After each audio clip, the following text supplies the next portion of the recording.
Let us turn to Matthew chapter 18, verse 21 to 35. మత్తయి సువార్త 18వ అధ్యాయం. Chapter 18 21 to 35. 21 నుండి 35 వచనాలు మనం చూద్దాం.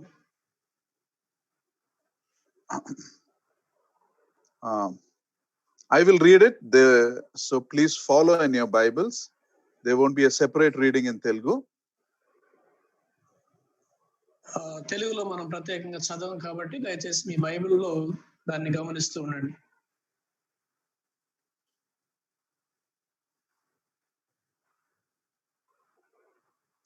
Then Peter came to the Lord Jesus and asked, Lord, how many times shall I forgive my brother when he sins against me? Up to 7 times? The Lord Jesus answered, I tell you, not 7 times, but 70 times 7. Therefore, the kingdom of heaven is like a king who wanted to settle accounts with his servants. As he began the settlement, a man who owed him 10,000 talents was brought to him. Since he was not able to pay, the master ordered that he and his wife and his children and all that he had be sold to repay the debt.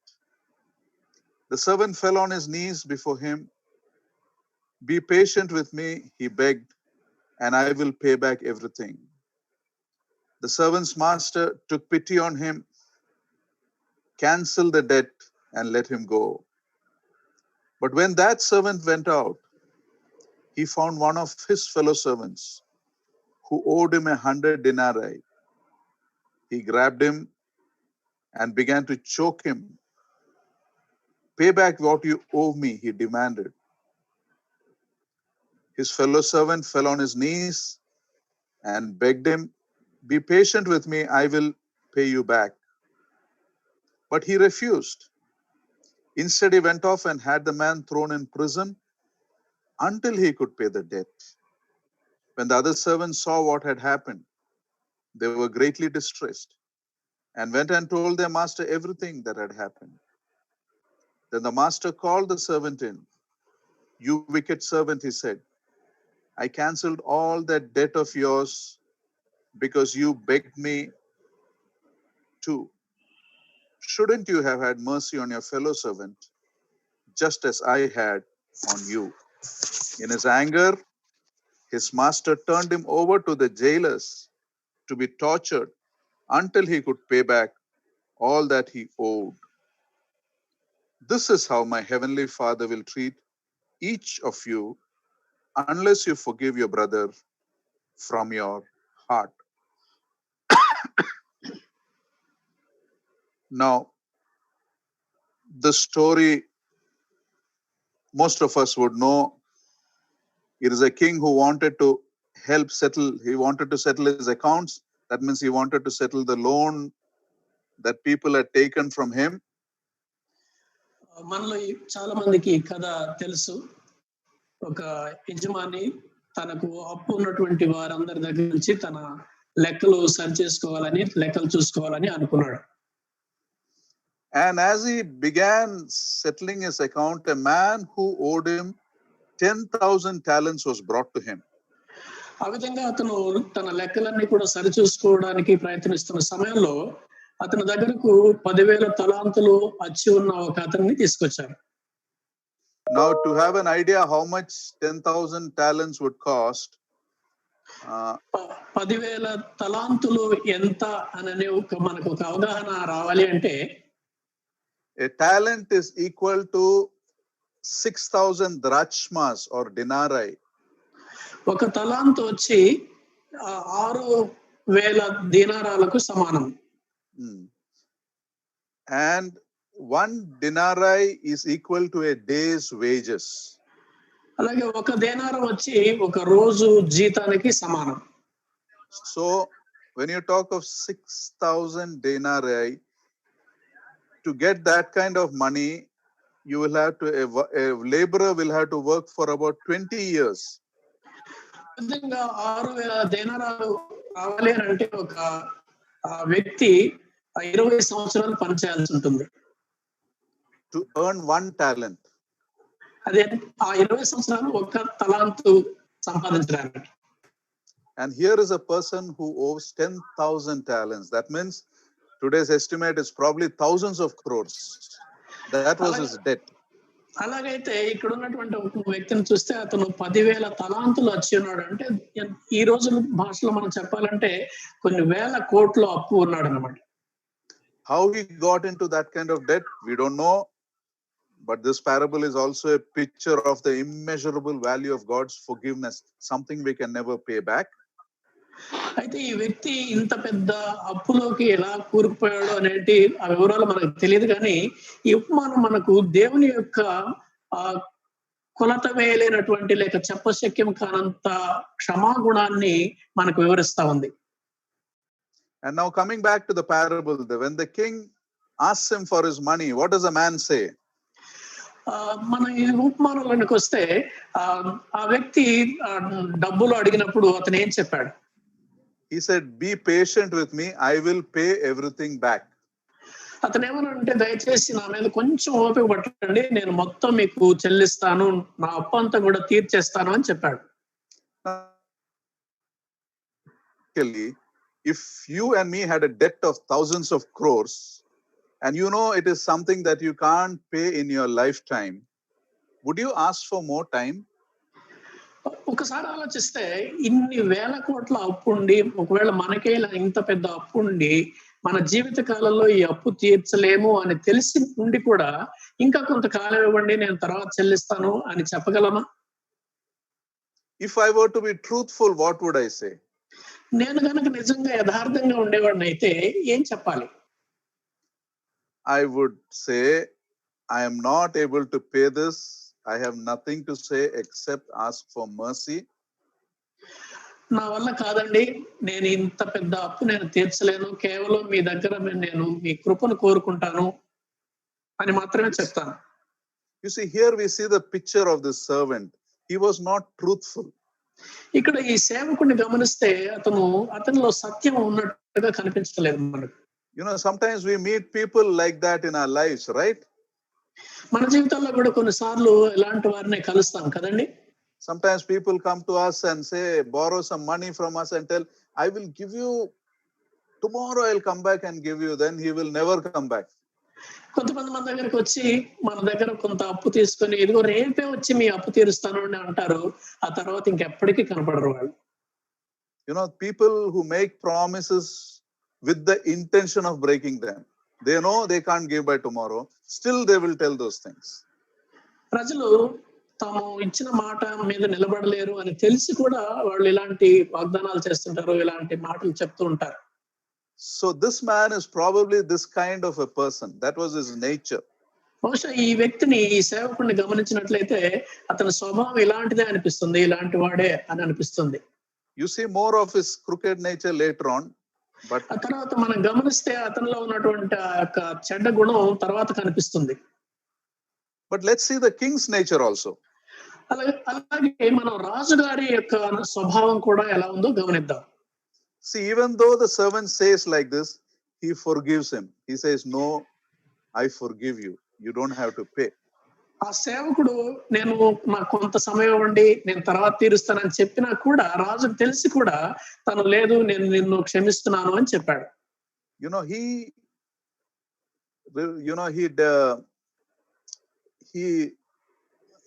He tells him, you needn't pay the debt. You can go. He canceled the debt. ఆయన రాజుగారు ఏమన్నాడంటే, పర్వాలేదు, నువ్వు ఈ అప్పు తీర్చాల్సిన అవసరం లేదు కాబట్టి నీ అప్పు నేను రద్దు చేస్తున్నాను అన్నాడు. You see, he knew the person can't pay anyway, and probably he thought, I have more than I need, so my generosity will not depend on someone else's crookedness, so I will be generous anyway. అందుకని ఆయన ఏమనుకున్నాడంటే, ఇతను ఎలాగూ తన అప్పు తీర్చలేడు కాబట్టి అతని అప్పు తీర్చే దాని మీద నా యొక్క దాతృత్వం ఆధారపడి ఎలాగూ ఉండదు కాబట్టి ఎలాగూ అతన్ని క్షమించేస్తాను అని అనుకున్నాడు. So here you see on the other side the king's generosity, you see. కనుక మరోవైపు మనం చూస్తే రాజుగారికి ఉన్నటువంటి దాతృత్వము, దాన గుణాన్ని మనం చూస్తున్నాం. Now this man goes away. ఇప్పుడు అతను వెళ్ళిపోయాడు రాజుగారి దగ్గర నుంచి. And he meets someone who owes him 100 denarii. ఆ వెళ్తూ ఉండగా తనకి 100 దేనారాలు అప్పున్నటువంటి ఒక వ్యక్తి ఎదురయ్యాడు. and he demands payment from him. అప్పుడు కనపడగానే అతని నాకున్న అప్పు తీర్చు అని అతన్ని అడిగాడు. And this man tells him the same thing the other man told the king. He said, be patient with me and I will pay you back. ఇతను కూడా అంతకు ముందు ఈ దాసుడు రాజుగారికి ఏమైతే మాట చెప్పాడో, దయచేసి కొంచెం ఓపిక పట్టండి, నేను మీ అప్పు తీర్చేస్తాను అన్నాడు. But does he agree? కానీ ఆ మాటలకి ఇతను ఒప్పుకున్నాడండి? No. లేదు. You see, this was a small amount of money. He probably meant it when he said, I'll pay. It was just 3 months of salary. So ఇది గమనిస్తే అతను ఇవ్వాల్సినటువంటి లేక అతను తీర్చాల్సినటువంటి అప్పు చాలా తక్కువ. ఎందుకంటే ఒక 3 నెలల జీతంతో సరిపోతుంది. కనుక తను నిజంగానే తన మాట ఇచ్చినట్టుగా తీర్చేటువంటి అవకాశం ఉంది. But this first servant does not agree. He has him put into jail. కానీ ఈ మొదటి సేవకుడు ఒప్పుకోలేదు తను తీరుస్తానంటే. కనుక అతను తీసుకెళ్లి చెరసాలలో వేశాడు. Now will putting him in jail help him get his money? అయితే ఇతన్ని తీసుకెళ్లి జైల్లో పెట్టడం వల్ల తనకు రావాల్సిన డబ్బు వస్తుందంటారా? If he was interested in money, his money, he should have let him work and try to take his money back. ఒకవేళ తన డబ్బు తనకు రావాలి అని కనుక తను ఆశించినట్లయితే తనని పని చేసుకునేవాలి, తర్వాత అతని ద్వారా అతనికి రావాల్సిన అప్పు తీర్చుకోవాల్సింది. So why did you put him in jail? అలాగైతే ఎందుకు అతన్ని జైల్లో పెట్టాడు? Because he wanted to destroy his life. ఎందుకంటే అతని జీవితాన్ని నాశనం చేయాలనుకున్నాడు అతను. He was not interested in the money as much. తనకి డబ్బు మీద పెద్దగా ఆసక్తి లేదు. You know, and we know the rest of the story. ఆ తర్వాత జరిగిన కథ అంతా కూడా మనకు తెలుసు. The king hears. ఆ విషయం రాజుగారికి వినపడింది. And in his anger he calls the man again. రాజుగారు చాలా కోపం వచ్చేసింది. వెంటనే అతన్ని ఆ మొదటి సేవకుడిని మరలా పిలిచాడు. And puts this man into jail to be tortured. అతన్ని బాధించేట కోసము అతన్ని చెరసాలలో వేయించాడు. Previously torture was not part of his punishment. గతంలో గమనించినట్లయితే తన వేయబోతున్నటువంటి శిక్షలో ఈ బాధపరచడం అనేటువంటిది లేదు. Now why did the Lord tell this parable? అయితే ప్రభువారు ఈ ఉపమానం ఎందుకు చెప్పారు? The Lord, if you see, the Lord told this parable as a answer to a question Peter asked him. మనం గమనించినట్లయితే ప్రభువారు ఈ ఉపమానాన్ని ఎందుకు చెప్పారంటే, పేతురు ప్రభువారిని ఒక ప్రశ్న అడిగాడు. ఆ ప్రశ్నకు జవాబుగా ఈ ఉపమానం చెప్పాడు ప్రభు. The question is in Matthew 18:21. ఈ ప్రశ్న మత్తయి సువార్త 18వ అధ్యాయం 21వ వచనంలో ఉంది. Then Peter came to him and said, Lord, how often shall my brother sin against me and I forgive him? Up to 7 times? ఆ సమయంలో పేతురు ఆయన యొద్దకు వచ్చి, ప్రభువా, నా సోదరుడు నా ఎడల తప్పిదం చేసిన ఎడల నేను ఎన్ని మారులు అతన్ని క్షమింపవలను? 7 మారుల మట్టుగా? Now how many times do we forgive someone? మనం లేక నీవు ఎన్నిసార్లు ఎవరినైనా క్షమిస్తారు? Once, twice, 2 సార్లు, 3 times. 3 సార్లు. You know, if I forgive somebody 3 times, I feel I have forgiven a lot. ఒకవేళ నేను ఎవరినైనా 3 సార్లు క్షమిస్తే బాబోయ్ చాలా ఎక్కువ క్షమించేస్తాను అని అనుకుంటాను.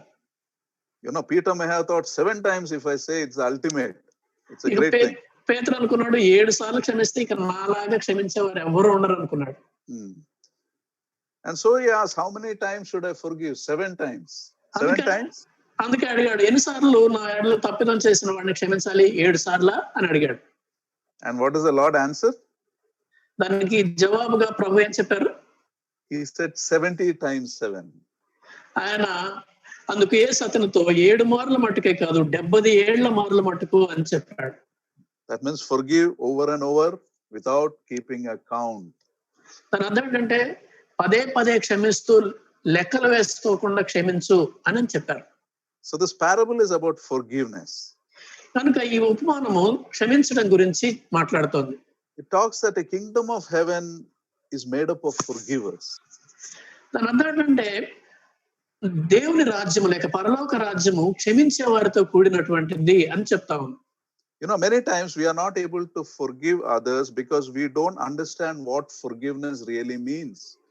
అనేక సార్లు మనం ఎదుటి వారిని క్షమించలేకపోతాం, ఎందుకంటే అసలు క్షమాపణ అంటే ఏంటో మనకు అర్థం కాక. Or we don't know what forgiveness does not mean. అలా అంతేకాదు అసలు క్షమాపణ అంటే ఏం కాదో కూడా మనకు తెలియకపోవచ్చు. So let us briefly look at what forgiveness means and forgiveness does not mean. కనుక క్షమాపణ అంటే ఏమిటి, క్షమాపణ అంటే ఏది కాదు అనేది మనం క్లుప్తంగా చూద్దాం.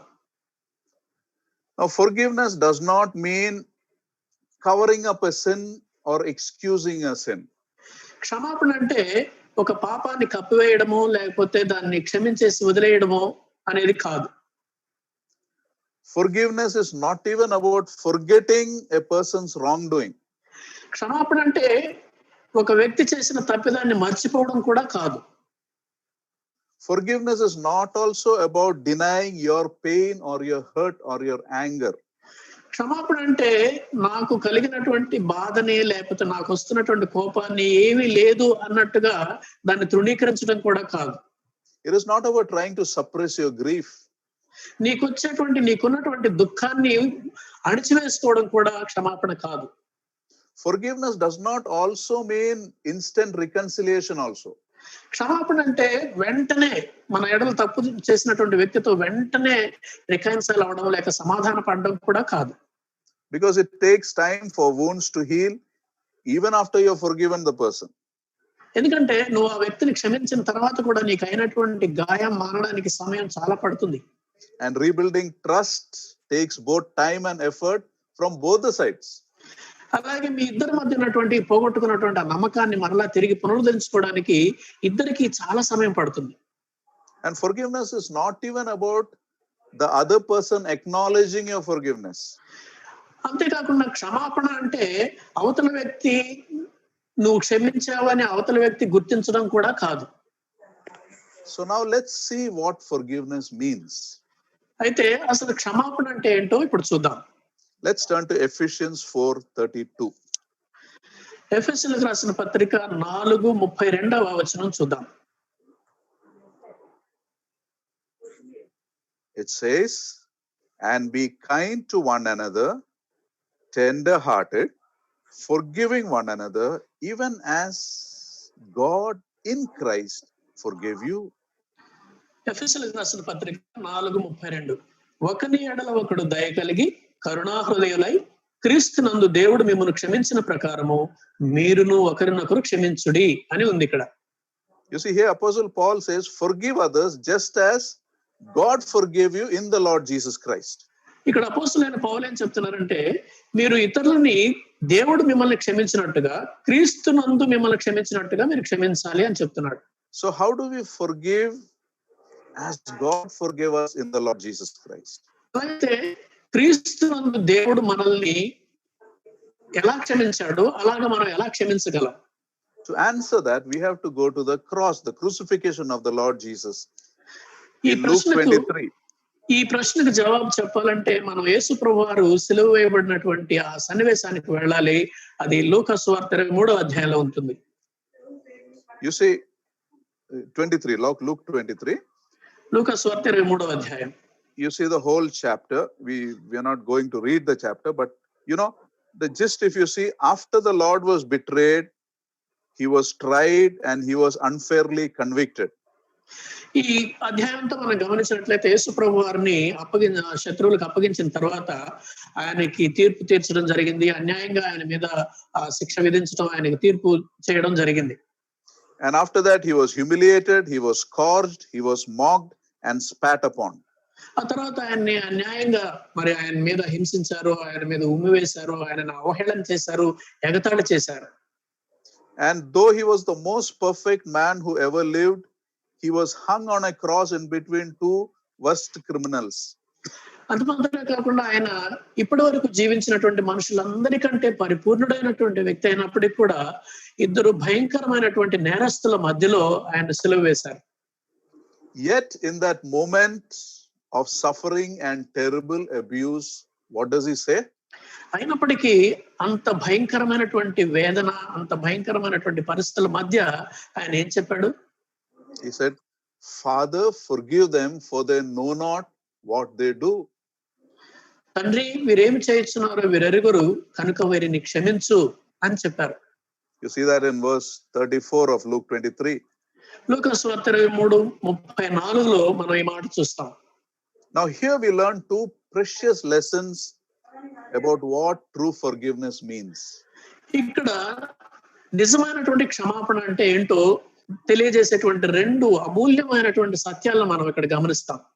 First, మొదటిది, a true forgiver takes the first step.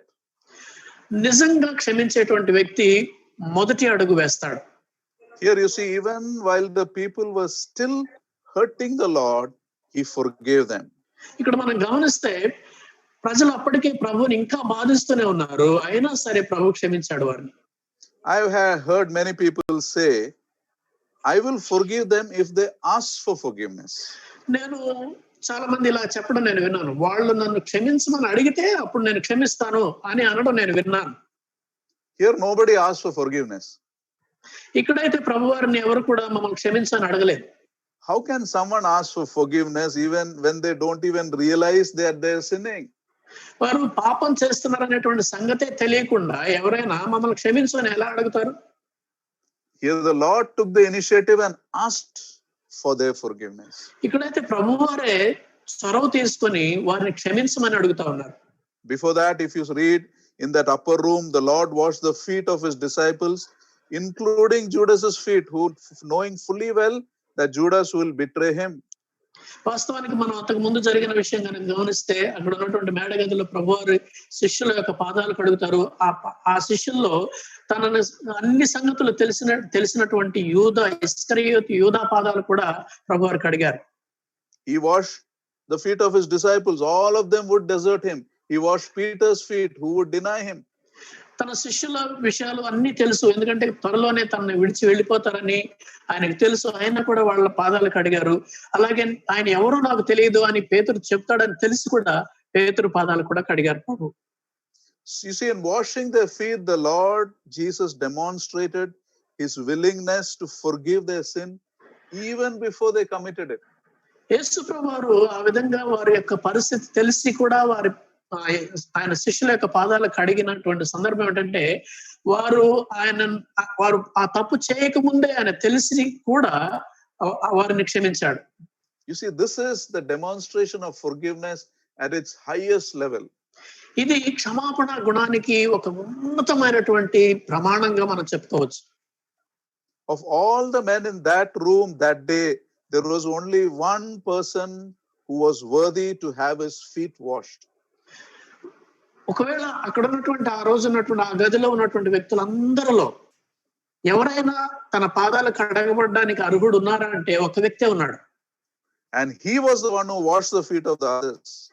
అర్హుడైనటువంటి ఆ వ్యక్తే ఎదుటి వాళ్ళ పాదాలు కడుగుతా ఉన్నాడు. So true forgiveness initiates that first step. So that's the first lesson. కనుక నిజమైనటువంటి క్షమాపణ అనేది మొట్టమొదట అడుగు వేస్తుంది, తనే చొరవ తీసుకుంటుంది. Secondly, రెండవదిగా the Lord's example teaches us that the restoration of the relationship is the responsibility of the strong person, not the weak person. ప్రభువారు చూపినటువంటి మాదిరిలో మనకు కనిపించేటువంటి రెండవ లక్షణం ఏంటంటే తెగిపోయినటువంటి సంబంధాన్ని పునరుద్ధరించడంలో బలవంతుని యొక్క పాత్ర ఎక్కువగా ఉంటుంది తప్ప బలహీనుడి పాత్ర ఉండదు అని మనకు అర్థమవుతుంది.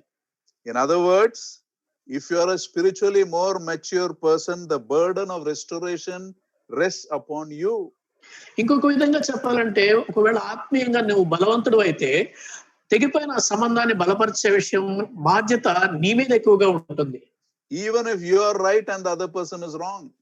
నీవు న్యాయంగానే ఉన్నా, నీ వైపే న్యాయం ఉండి ఎదుటి వ్యక్తి తప్పు చేసినా కూడా మొదటి చొరవ నువ్వే తీసుకోవాలి. You see, apologizing does not mean that you are right, you are wrong and the other person is right.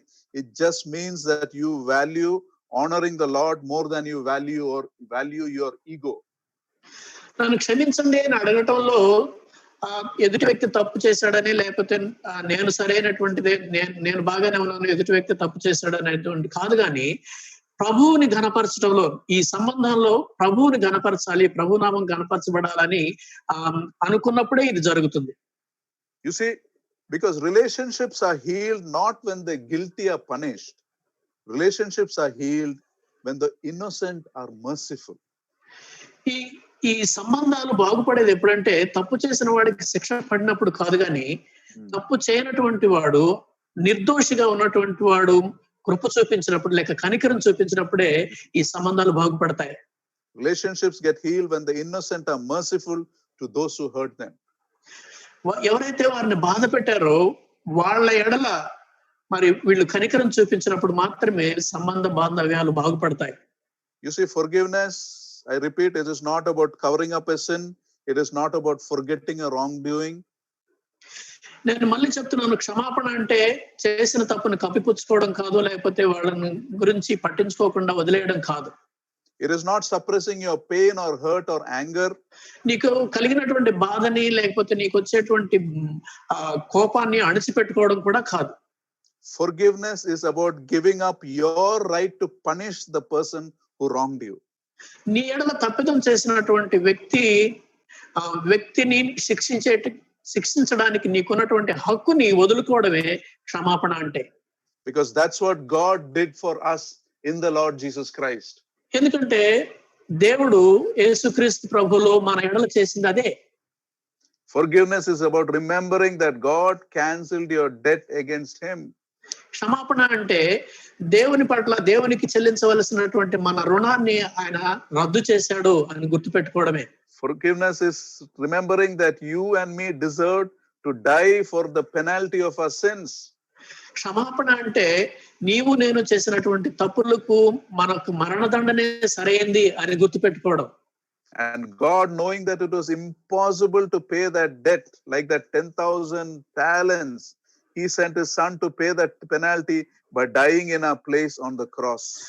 ఆ విధంగా క్షమాపణ అంటే ఏమిటంటే, మనం ఆ 10,000 తలాంతులు వచ్చి ఉన్నటువంటి వాడు ఎలాగైతే అప్పు తీర్చలేకపోయాడో, మనం ఏ విధంగానూ ఎట్టి పరిస్థితుల్లోనూ తీర్చలేనటువంటి ఆ రుణాన్ని దేవుడు తన కుమారుణ్ణి శిలువ మీద మరణానికి అప్పగించడం ద్వారా తీర్చాడు అని గుర్తుపెట్టుకోవడమే.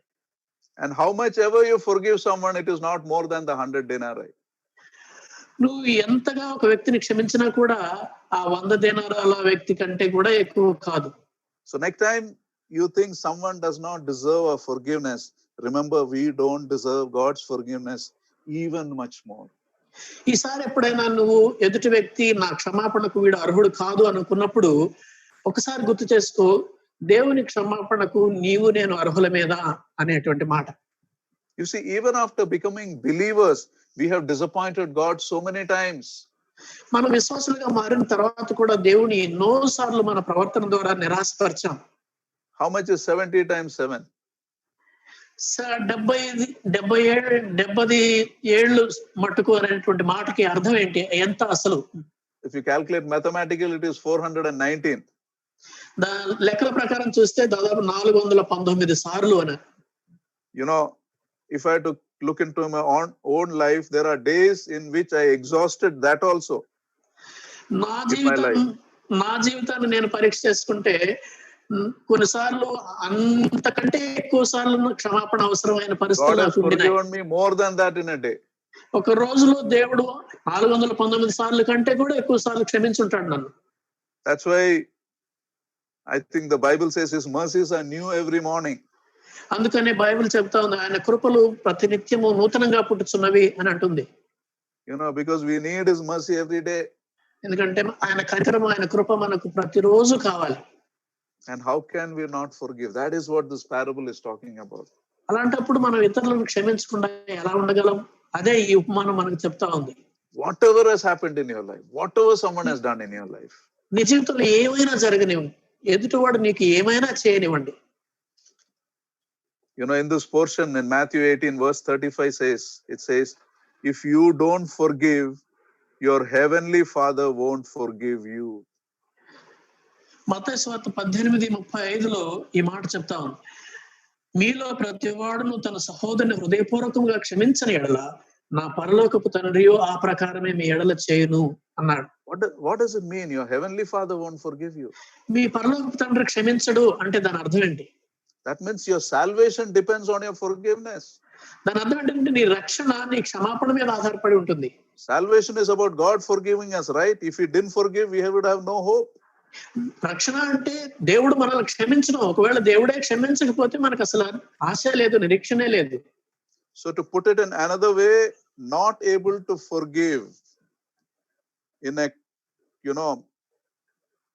consistently is often a sign of an unbeliever, not a believer. ఇంకొక విధంగా చెప్పాలంటే పదే పదే తరచుగా మనం క్షమించలేకపోతున్నాము అంటే దాని అర్థం ఏంటంటే అసలు మనం విశ్వాసులమే కాదేమో అనుకోవాలి. Because when the Lord is in us, we have a capacity to forgive. ఎందుకంటే ప్రభు మనలో ఉంటే క్షమించేటువంటి కెపాసిటీ, ఆ సామర్థ్యం మనలో ఉంటుంది. Only those who have the Lord living in them have that capacity to forgive.